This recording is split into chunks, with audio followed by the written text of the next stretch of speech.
Veamos algunas características, dice acá, que tiene el siglo XX, pero centrémonos en la historia de Chile. Vamos a ver durante este año la historia universal, que se le llama, aunque no es la historia del universo, es básicamente la historia de Europa y Estados Unidos, y también la historia de Chile. ¿Cómo avanzamos durante este siglo XX, que es el siglo pasado, ¿cierto?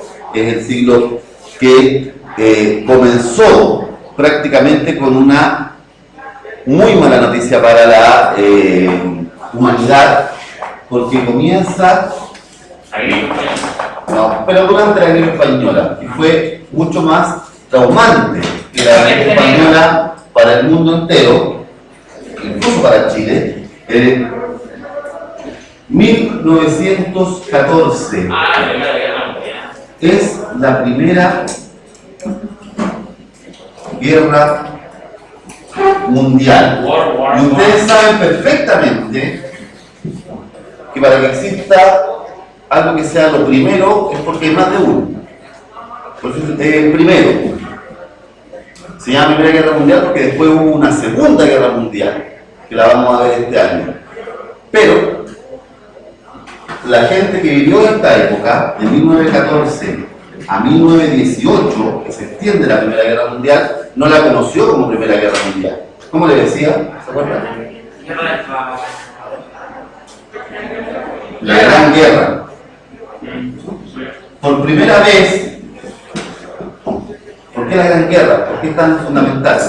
Primero, nunca en una guerra se habían involucrado tantos países del mundo. Es guerra mundial, pero no están todos los países del mundo. De hecho, Chile no interviene militarmente en la Primera Guerra Mundial, aunque sí hay una participación secundaria de Chile, porque hay un par de batallas navales, o una gran batalla naval que se produce cerca de la costa de Juan Fernández. Un barco alemán y un barco inglés se enfrentan en las costas chilenas y, bueno, el resultado del hundimiento de uno de los barcos, y ahí viene el apoyo en Juan Fernández para poder entrar como refugiado. Pero esa es la única prácticamente intervención chilena. Involucra entonces a muchos países del mundo, a toda Europa, prácticamente. Toda Europa se ve involucrada en esta guerra, países de Asia, como Japón, como China, y finalmente, un año antes que finalice, ingresa Estados Unidos. Y Estados Unidos pasa a convertirse en la principal potencia mundial, en lo que conocemos hoy en día. El país más poderoso del mundo, Estados Unidos. Hasta ese momento, Inglaterra. Aquí Inglaterra, si bien está dentro del bando vencedor de la Primera Guerra Mundial, pierde muchas de sus colonias, pierde el poderío militar naval que tenía en Europa, en el Atlántico sobre todo. Por lo tanto, ahora es Estados Unidos quien va a ir al rescate de Europa, porque Estados Unidos es el que finaliza la guerra. Estados Unidos alcanza hasta un año, porque ya llevaban 3 años de guerra los europeos, cansados, hambrientos, ya sin casi armas, ¿sí? Y entra Estados Unidos y es el que hace el cambio de balance. Es entonces el bando triunfador. Estados Unidos apoya en la guerra a Inglaterra y a Francia, que es lo que conocemos como los aliados. ¿Contra quién? Contra el Imperio Alemán, contra el Imperio Austrohúngaro, básicamente. ¿Por qué lo tomamos como parte, o lo vemos vinculado a la historia de Chile? No solamente por esta batalla, sino que lo principal es que inicios del siglo XX. Pero dentro de la historia está el Mundial del 62. ¿Ah? Dentro de la historia está el Mundial del 62. Es parte de la historia. Es parte de la historia. Sí, en el fondo, la historia no se trata de hacer un recorrido de todas las cosas que pasaron. Se trata de hacer un recorrido con las cosas que también fueron transformando al mundo.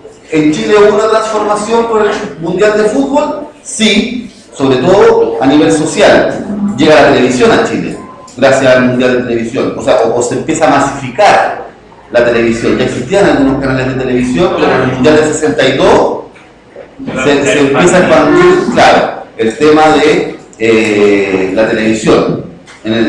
También fue un fenómeno bien social en cuanto a lo que significó organizar un mundial de fútbol en esa época en Chile, siendo país absolutamente pobre. Veníamos saliendo de un terremoto, del terremoto más grande en la historia de la humanidad, que es el terremoto del 60.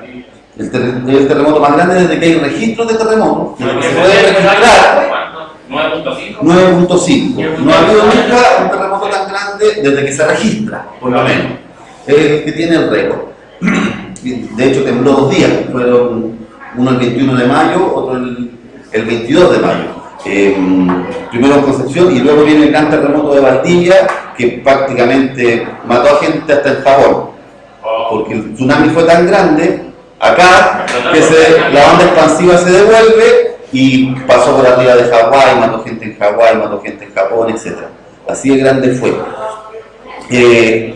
Por lo tanto, organizar un mundial de fútbol con tan pocos recursos fue una gran proeza para Chile. Dígame. El goleador del Mundial 62 fue el argentino Mario Quilmes. No, Ese fue el 78. Sí. Fue. Inicio del siglo XX, chiquillos, no sé entonces. Inicio del siglo XX. ¿Qué vive Chile? ¿Qué vive Chile? Principal. La llegada de muchos españoles al puerto de Valparaíso. No, hombre. ¿Qué es la principal actividad económica de Chile a principios del siglo XX? Antes que el cobre. ¿Cuál era? Salitre. Principal Dilo en inglés. productor de salitre. ¿Para qué sirve el salitre? Era para hacer, por ejemplo, las pólvoras, cosas así. Salitre tiene 2 grandes funciones. Es un fertilizante. De hecho, ustedes van a una tienda tipo Concept, de jardín, o más especializada, y venden todavía sacos de salitre. Porque sirve para fertilizar, sirve mucho para ayudar al crecimiento de los vegetales. En un mundo con una segunda revolución industrial de fines del siglo XIX, que está creciendo mucho, que se está avanzando con mucha fuerza la población mundial, se está disparando, necesita mucho más alimento.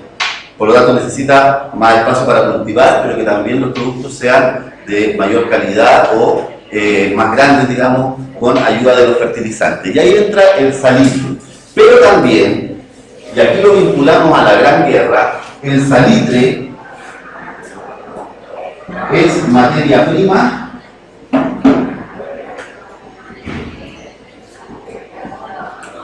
para la dinamita. Al juntarla con la pólvora, produce un efecto más amplio, más dañino respecto al poder del fuego que se quiere con un arma. Por lo tanto, en un mundo que está creciendo, todos están comprando salitre como fertilizante. Y en un mundo que está en guerra, todos están comprando salitre para hacer armas. Pero viene aquí un problema, que es cuando empieza la decadencia de la industria del salitre en Chile. Alcanzamos a ver nosotros el año pasado lo que se llamaba la cuestión social. Las condiciones de vida de los obreros y de los campesinos hace 100 años en Chile eran horribles. Chile no tenía leyes laborales en esa época, por lo tanto la gente se le pagaba cuando iba a trabajar. Si no iba a trabajar, no recibía sueldo. Yo entonces tenía que trabajar de lunes a domingo, no tenía horario laboral, nada regulaba el horario, así que me podían decir, tiene que llegar a las 8 de la mañana y tiene que ir a las 11 de la noche. No había horario, no estaba regulado el trabajo infantil. La mujer trabajadora que quedaba embarazada perdía el trabajo. No había protección de la maternidad. Si yo sufría un accidente que me invalidaba, me iba a morir de hambre, o era la carga para mi familia, porque no había seguros de invalidez. Si me enfermaba, se me descontaba el día, automáticamente. No había seguridad en cuanto a las licencias médicas. No había contratos de trabajo. Por lo tanto, un día yo podía estar aquí batiendo y la empresa el otro día me mandaba a limpiar el vidrio y el otro día me tenía, no sé, repartiendo cosas en otra parte. No había un contrato de trabajo que dijera cuánto me iban a pagar, cuáles eran mis horas laborales, cuánto, etcétera, etcétera, etcétera. Eso no existía en esta época en Chile. La industria del salitre era muy importante para Chile, pero se aprovechaba de esta falta de legislación laboral para tener a los obreros del salitre en muy malas condiciones. ¿Y le pagaban con plata? En el caso de los obreros del salitre, se les pagaba, acuérdense ustedes, con fichas.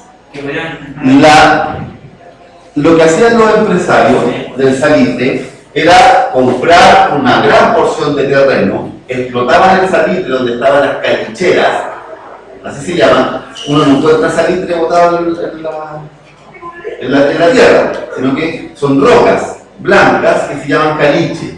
A esa se le hace un proceso químico, una fundición, y se convierte en el salitre. Todo eso se hacía en lo que se llamaba oficina salitrera. Y la oficina salitrera tenía un dueño, tenía un administrador y tenía estos obreros. ¿Qué pasaba? La gente vivía dentro de la misma oficina salitrera. Tenía incluso como barrios. El barrio de los obreros, los más pobres, y la parte más central de la oficina era como el centro de la ciudad. Pero ahí solamente podían ir los ingenieros, ya los que tenían puestos más altos y preparación más alta, los que vivían bien en el puerto del salitre. Hubo una explosión tan grande que Iquique era mucho más lujoso, por ejemplo, que Santiago. Iquique tenía teatro municipal, tenía museos, tenía muchas cosas porque había riqueza en un grupo muy pequeño, pero la gran mayoría de la población vivía mal. Y para aprovecharse también, en la oficina estaba lleno o había muchos negocios para ir a comprar en la oficina salitrera. Esa oficina la conocemos como pulpería. Pulpería es el negocio que tenemos en la esquina, donde yo puedo encontrar pan, huevo, harina, azúcar, aceite, todo lo que es la despensa. En las pulperías. El obrero que iba a comprar a la pulpería para mantener a su familia, lo hacía con la ficha que le habían pagado, no con dinero. ¿Cuál era el limitante para el obrero? No se podía estar cambiando de oficina, porque la ficha servía solamente para esa oficina en la que estaba trabajando. Por lo tanto, me amarraba, era como casi un esclavo, porque no me podía ir a otra oficina. Y además, al pasar del tiempo, yo como obrero llegaba con mi ficha del día y me alcanzaba para 1 kilo de azúcar, 1 kilo de aceite y 2 kilos de harina. Con el paso de los años, esa misma ficha con la que me pagaban me alcanzaba para 1 litro de aceite más. Así que o trabajaba el doble o comía menos. Así que las condiciones eran muy malas. ¿Y qué pasa? ¿Por qué nos vincula también a la Primera Guerra Mundial? En la Primera Guerra Mundial, los malos, por así decirlo, eran los alemanes. En la historia no se habla de malos y buenos, pero desde nuestra visión más occidental, los que estaban por invadir y tener grandes imperios y colonias eran los alemanes. Y en teoría, Inglaterra, Francia, Estados Unidos estaban más por liberar a pueblos europeos para que se independizaran y tuvieran sus propios países. ¿Ahí estaba Hitler? No, es una segunda. ¿No estaba figurando entonces? No, eso es la Segunda Guerra Mundial. Esta es la primera. Aquí, de hecho, Alemania no es un país, es un imperio todavía. Es el imperio alemán. Que, como la mayoría del salitre chileno, estaba en manos del Estado. No era el Estado que operaba el salitre, eran empresarios. Y la gran mayoría eran empresarios extranjeros. ¿De qué países? Inglaterra y Estados Unidos. ¿Y los españoles llaman tanto? No, sí, nos habíamos independizado hace más de 100 años. En 1810, acuérdate, 1818. ¿Qué pasa, chiquillos? Y que es súper importante, para ir resumiendo y cerrando un poco. ¿Qué nos ocurre en este principio del siglo XX que estamos recibiendo todos los beneficios del salitre? Estados Unidos e Inglaterra, que eran empresarios de sus países, los dueños del salitre en Chile, le prohíben, en Estados Unidos e Inglaterra, le prohíben a esos empresarios venderle salitre a Alemania. Y ahí dijeron, con esto dejamos a los alemanes en desventaja, porque Chile, que es el principal principal productor de salitre, no le va a vender salitre a Alemania y no va a tener esto. Y en una guerra fundamental. ¿Y qué hizo Alemania? Juntó a muchos científicos e inventó el salitre sintético. Es decir, con muy poca cantidad de productos químicos lograron hacer un salitre que era exactamente igual al salitre que sacaba Chile en el desierto, en La Pampa. Así que los alemanes inventan este salitre sintético y además de ellos tener salitre, le encontraron la gran ventaja. Era mucho más barato. Por lo tanto, una vez que termina la guerra, Alemania se hizo rico en salitre. el mundo dejó de comprarle salitre a Chile. Y los alemanes, que habían perdido la guerra, perdieron las patentes de este invento y se masificó en el mundo. Por lo tanto, ahora cualquier país del mundo podía fabricar salitre. Listo. ¿Qué pasó con nosotros? Murió. Murió el salitre. Y ahí viene una gran crisis económica acá en Chile. A partir de los años 20, de 1920, empiezan a cerrar oficinas salitreras. Y todos esos obreros no se quedan convertidos en momia en el desierto. Tienen que venirse a la zona centro o a la zona sur.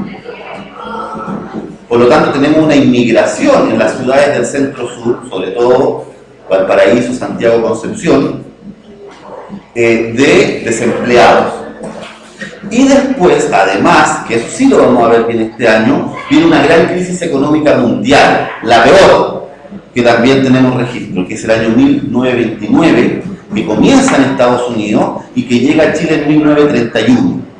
O sea, nosotros en la década del 20 y 30 estuvimos muy mal. Y ahí en la década del 30 recién aparece nuestro principal producto.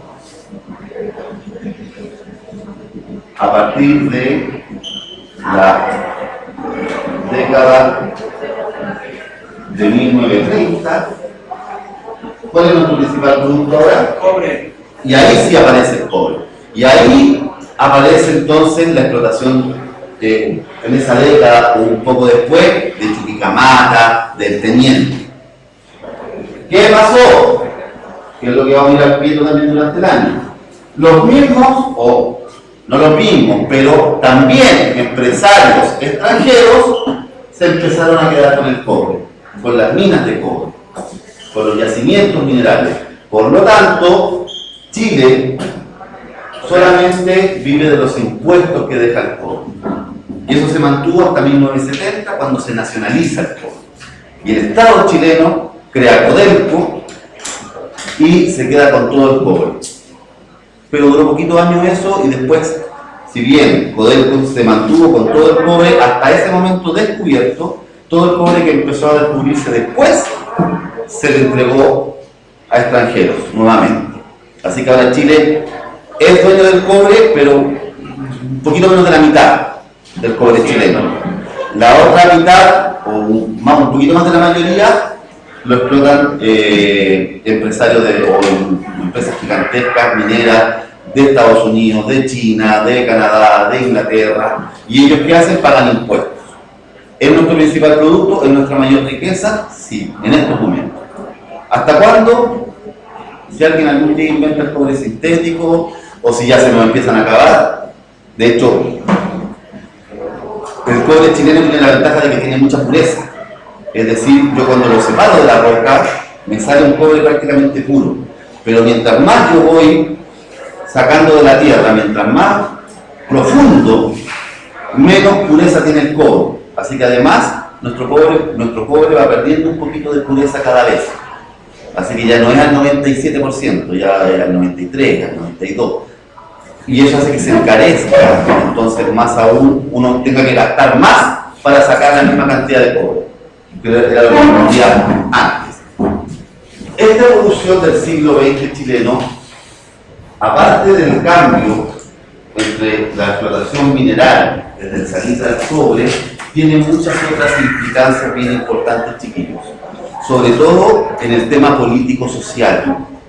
Chile fue evolucionando mucho a lo largo de las décadas del siglo XX, cambiando nuestra forma de ser, nuestra forma de pensar como chilenos, y además el desarrollo que logramos tener en ciertas áreas. En un principio nos jugamos, cuando tenemos este cambio, esta gran crisis, nos la jugamos por tener muchas industrias. Endesa, Empresa Nacional de Electricidad Sociedad Anónima, se encargó desde el Estado de dotar con luz a toda la población. Yansa, que es la empresa del azúcar, también era del Estado. La Corfo, que existe hasta el día de hoy, que es la Corporación de Fomento, es la gran institución estatal del país, de todos nosotros, que aporta recursos y dinero para que las pequeñas y medianas empresas puedan surgir. Esa es la Corfo. Todas estas empresas que fueron surgiendo a partir de la década del 30, del 40, hicieron que Chile empezara a industrializarse. Pero no nos funcionó, porque finalmente el avance tecnológico en el mundo fue mucho más rápido que en Chile. En Chile tuvimos fábrica de autos. No era una marca chilena, pero sí, la Citroën armaba autos en Arica, por ejemplo. Las combis, vamos a desenvolver. Tuvimos fábricas de refrigeradores, de televisores, de lavadoras, pero ¿qué pasa finalmente? Si la tecnología